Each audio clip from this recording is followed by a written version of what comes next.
You know, every week we tell you who to start, who to sit, but we also give you some of our favorite players who might be booms, or at least that was last year. I guess this year they're going nuclear. They're going nuclear, but if you're on draft lane, they're going to be your boosts. Of course. I mean, you got to boost them. I mean, you guys, you are in draft lane, right? You're using draft lane, the app that you should have to play in fantasy football leagues. Okay, well, we'll talk more about that later. These guys should be boosts in your lineup if you do play on draft lane, and wherever you play, you got to start them because these guys could absolutely go off. Well, let's see. The first player who might go nuclear in week one of the 2025 season is in the very first game of the season. He's in the very first game. And you know what's funny about this? This wasn't even intentional. I looked last year.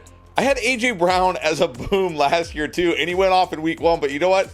I got to do it again because he gets to face this Dallas Cowboys defense, which was already a bad defense, and now they just lost easily their best player, their best pass rusher. The Eagles are going to have no problem against this Cowboys defense. I want as many Eagles players in my lineup as I can. And of course, AJ Brown is the guy I think I want the most out of all these players. You know, outside of like Saquon Barkley, but he's too obvious here. And even the secondary here, remember like a couple years ago, like Trevon Diggs and Deron Bland, who they extended just now, like they were having these incredible years. Well, we've seen like a huge drop off from these guys the last couple of years. Like, yeah, they'll still get their random interceptions here and there, but they also give up a ton of yards to wide receivers. In fact, last year they allowed the 5th most points to wide receivers and the 5th most touchdowns to wide receivers. You look at it last year, the two matchups against Dallas, AJ Brown torched them the first time, 5 catches for 109 yards. Then in the second game, week 17, he only had 3 catches, 36 yards, and a touchdown. But don't forget, that was without Jalen Hurts starting the game, and that was also the Cowboys playing without CeeDee Lamb and with Cooper Rush at quarterback. And the Eagles rolled the Cowboys in that game 41-7, so they barely even threw the ball in that game. I fully expect the Eagles to put up a ton of points on the Cowboys, but you know what else I expect? I expect the Cowboys to put up a ton of points on the Eagles because they're going to have to. With a healthy Dak Prescott, with a healthy CeeDee Lamb, with George Pickens in the fold, I don't think the Cowboys are going to have too much trouble keeping up with the Eagles. I don't think the Eagles are going to completely shut this offense down, which means this game could actually turn into a high-scoring, sneaky shootout type of game. And last year, Jalen Hurts only attempted 30 or more passes in 4 games, and A.J. Brown only played in 2 of those games.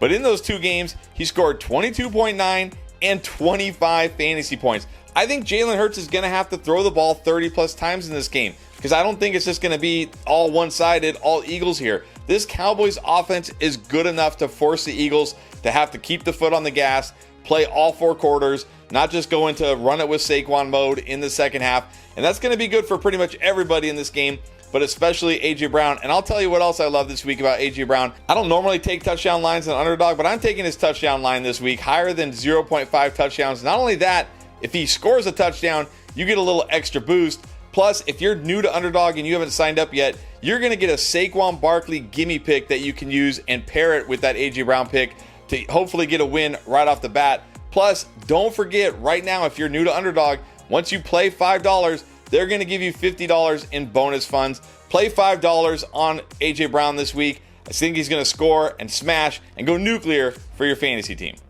Well, I'm also going to go with a veteran wide receiver who feels like a must start, and I think he's as close as you can get. Mike Evans, Tampa Bay. I mean, let's face it, you should be starting Mike Evans pretty much every week anyways, but I really think he could compete with guys like A.J. Brown to be the number 1 fantasy wide receiver this week. It's partly the matchup, but I mean, let's face it too. I mean, who else is Baker Mayfield really going to throw it to? Everybody else is out except for the rookie making his first NFL start, Emeka Egbuka, who, yes, we love. He's going to have a great season. It's his first full game. I think Mayfield's going to be looking towards Evans early and often in this matchup. Chris Godwin, is out early part of the season. Who knows how many weeks? Jalen McMillan out at least half of the season. Kate Otten, the tight end, even is battling multiple injuries. Who knows what his status is going to be? I mean, they just don't have a lot of depth, right? They're bringing back guys like Sterling Shepard and whoever else. Those guys are not going to be a factor. It's going to be a lot of Mike Evans, as it usually is and how it was last year. And yes, this is a really good matchup. Remember last year, Atlanta's secondary was a liability. They allowed the 5th most fantasy points to wide receivers on the season. You can say, well, yeah, they patched up that defense in the offseason. Well, sort of. They drafted some players early, right, in the NFL draft. They got a couple of pass rushers who are also making their very first NFL starts here. They didn't really do anything to address the secondary except for getting a couple of safeties later in the draft. This is largely going to look like the same defense from last year. It's going to take time for them to even improve at all. And as far as Evans versus the Falcons, because these teams play twice a year. Well, last year in his first game, 5 catches, 62 yards, 2 touchdowns. Now, the next game, he didn't get to play the Falcons. He missed that one due to injury. And it's interesting because I've kind of noticed a trend here over the last couple of years, at least with Evans. He seems to do really well against Atlanta in their first matchup, and then he either just doesn't play or doesn't do much in their second matchup. I don't know why. The year before last, he went 6 catches, 82 yards, and a touchdown the first time these teams met. Only 1 catch for 8 yards the next game. The year before that, 4 catches, 81 yards, and then he missed the second game. I'm not sure what this means, but I know it means that I want to start Evans against the Falcons, especially in their first matchup, but I definitely want to do it this week because, again, he's going to get targeted all game long, and this Falcons secondary is probably going to be pretty generous to him, as they usually are.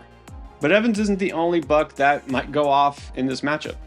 No, I don't think he is. I think running back Bucky Irving is also going to go off in this matchup.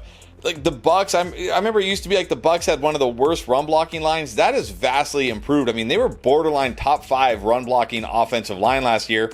And sure, like you said, the Falcons have made some improvements on defense, but this is nowhere near an elite defensive line. The Tampa Bay Buccaneers front line should just have no problem with the Falcons defensive line. And you look at it last year when, like you said, in the 2 matchups, because these teams played each other twice. In that first matchup, remember it was early in the season, I think it was week 5. Rachaad White was still technically the guy. But look what they did in that game. Rachaad White had 10 carries for 72 yards. Bucky Irving had 9 carries for 44 yards. I mean, they ran wild against this defense. Then in the second meeting, it was a little bit more of like a 50-50. Bucky Irving once again had 9 carries for 44 yards. But what I loved in that game, he caught all 7 of his targets for 40 yards. And the big worry coming into the season for most of the offseason until maybe a few weeks ago, well, the start of preseason really was, hey, with Rachaad White there, like, how many passes is Bucky Irving really going to catch in this offense? Well, I mean, we still don't know technically while we're filming this the exact status of Rachaad White right now, but I'd be very surprised if he played. And if he does play, I'd be very surprised if he played any kind of significant snaps coming off a major groin injury. That means Bucky Irving, even if Sean Tucker is involved, Sean Tucker is not a pass catching back. Bucky Irving will still get the bulk of the receptions in this offense. And we're talking about a Falcons defense that allowed the most receptions to running backs last year among all teams in the NFL. I think Bucky Irving is absolutely going to feast this week. If you drafted this guy in the second round of your fantasy draft, you're going to be so happy that you have him. Get him in your lineups everywhere. And again, if you're playing on Draft Lane, you have Bucky Irving, I would strongly consider boosting him. Well, when we talk about running backs, who could boom, be boosts, all that stuff, you got to go with, first of all, a guy you know is the bell cow, and second of all, is going to have positive game script. And I think that is exactly what James Conner is going to be in week 1. All right, so not to beat up on the Saints, but, well, here we go. Okay, so we know the Saints are not going to be that great this year, most likely. And, they're not very good against the running back, and they weren't last year. I don't think that has changed. Again, didn't do a whole lot to address really much of anything on the defense. Last year, the Saints allowed the 6th most fantasy points per game to running back, and a large part of that is just because, well, they couldn't get a lot going on offense, especially late in the season once they had Spencer Rattler / Jake Haener, and, it's the same. Like, it hasn't changed. This offseason, their big move at quarterback was to draft Tyler Shuck, and Tyler Shuck wasn't even good enough to beat out Spencer Rattler this preseason. So here we go again. What you saw late last season, it's what you're going to see again to start this season. And so that Saints defense that already was not very good against the run, well, those last few games with the Rattler / Haener combination, they allowed 165 rushing yards per game during that stretch. Now, maybe they won't be quite as bad, but I don't see it being much better. I guess they got Chris Olave and Rashid Shaheed back, and so that might help. But again, you have to have a quarterback to deliver the ball. And again, the defense itself just is the same. They got a new coach, sure, But they actually switched out from a defensive coach to offensive-minded coach in Kellen Moore. I mean, that's his background, right? Offensive coordinator, former quarterback. He's not a defensive-minded coach, and so I think their big issues they need to address, and it's still going to be an ongoing process, is that offense. But again, I just don't see any reason why this defense would be vastly improved, if at all improved. The Cardinals are favored, but they're not only favored, they're becoming more of a favorite as things go on. This game opened in Vegas with a line of 3.5. It's moved, and it's now become one of the more extreme favorites there at 6.5. There's only 2 teams that are favored by more points than the Cardinals. Positive game script, of course, means the running back gets fed. The only thing that maybe James Conner owners might be worried about is, what about Trey Benson? You know, this guy who in year 2 might step up. And I've said, yeah, I think Trey Benson could earn a bigger role, especially in passing downs, but not this game. There's no need, because Trey Benson, you know, this guy who might mix in on certain drives, give Conner a breather, you know, maybe on passing downs, but that's it. And let's face it, Conner should get fed early and often. This is week 1. He is fresh. He's ready to go. He was a beast almost every week last season, except when the Cardinals were down early, when they lost, right, and those game scripts became negative. Yeah, he struggled a couple of times. This is the polar opposite. The game script should be in their favor almost all game. I think Conner gets 16 to 20 touches, and I think that's good enough for him to maybe go for 100 yards. Great chance for a touchdown. I'm not worried about Trey Benson just yet. I don't think he's going to be a major factor here. I think Conner could actually have one of his best games of the season here. And that leads to another veteran running back in a pretty nice matchup. Yeah, it's kind of weird to call Chuba Hubbard a veteran, but I guess at this point of his career, he is, even though it feels like last year it was like finally his breakout year. But this is such a great matchup this week against the Jacksonville Jaguars.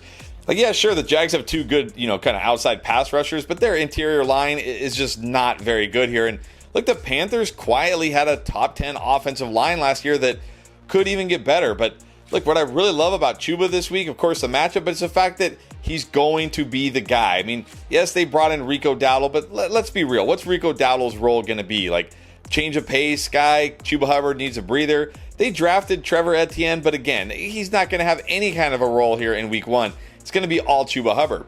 And Ryan Heath on Twitter pointed this out. When you look at expected fantasy points per team play since 2021 among running backs, your leaders are Christian McCaffrey, whoever Clint Kubiak's RB1 is, Kenneth Walker, by the way, Alvin Kamara, Joe Mixon, Josh Jacobs, and then number 6 is whoever Dave Canales' RB1 is. Well, you know who Dave Canales' RB1 is? It's Chuba Hubbard, and he's playing the Jacksonville Jaguars this week. You look at it last year from week 4 to week 16, because he missed that week 17 game, when the Panthers finally said, hey, you're the guy. It's all you. He scored 20 or more points in 6 games, and he was the running back 9 over that stretch in fantasy.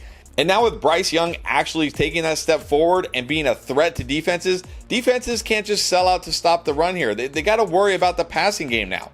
And even if by some crazy turn of events the Jaguars are somehow stopping Chuba Hubbard on the ground, they're probably not going to stop him through the air, because they were second in receptions allowed to running backs last year. And we know Chuba Hubbard is an adequate, probably more than adequate, a very good pass-catching running back. But I don't think the Jags are going to be able to stop this guy on the ground. The Panthers are going to be able to do whatever they want on the ground to this Jacksonville defense. And Chuba Hubbard is going to pick up right where he left off last year, being a stud running back for your fantasy team. Look, a lot of people, you maybe included, drafted this guy as kind of like an afterthought RB2, round 5, round 6 of your fantasy drafts. Unless you have 2 stud running backs, I would absolutely try to get Chuba in your lineup. And again, if you're playing on Draft Lane, I would absolutely boost Chuba, unless you have a better option, of course, because I think Chuba's going to have a great game this week. Again, very similar to what we saw many weeks last year, and be a stud right from the get-go in 2025. Now, it's not every week we're going to go with a tight end as one of our boom/boost picks, but I think it's only fitting that we go from a guy for tight end U, David Njoku, because he's playing the Bengals.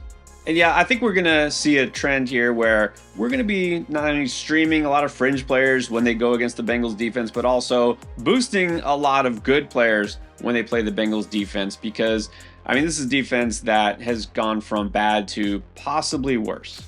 So Hendrickson staying around, that's good for them, but let's face it, this Bengals defense was a huge liability all last year.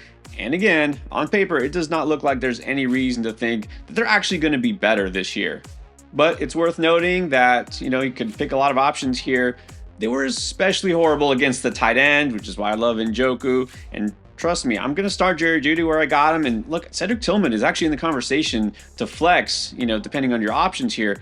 But yeah, Njoku not only has got the best matchup here because Cincinnati gave up the most fantasy points out of all teams to the tight end, but David Njoku was a big part of that just last year.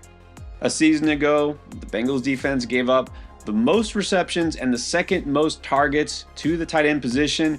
And in the 2 games that Cleveland played Cincinnati, David Njoku boosted those numbers. He had 18 catches for 142 yards on 24 targets. Yeah, any tight end that's getting that kind of attention, you want him in your lineup. And again, with Joe Flacco here at quarterback this year, it should be even better because you know what Flacco's in there to do. It's not to check it down. Like, I don't think he even knows what that means. He doesn't understand that concept these days. He's going to look down the field. He's going to look to his receivers and his tight end because David Njoku is one of their best threats as a receiver, possibly their best. And David Njoku has had a field day against the Bengals in the past. He'll probably do it again because the Bengals are going to get into shootouts, great offense, horrible defense. The Browns, well, they don't have a running game, so if they want to try to keep up, they're going to need Joe Flacco to throw it 40, maybe 50 times. I actually think that's what's going to happen here. And Njoku's going to have a field day, so I think you absolutely have to start him. And if you drafted him, he's probably your starting tight end anyways, but I mean, there's no way he doesn't have a monster game here. Now, if you didn't already see the start-sit advice for every position, well, don't worry. It's all right here on the Week 1 playlist.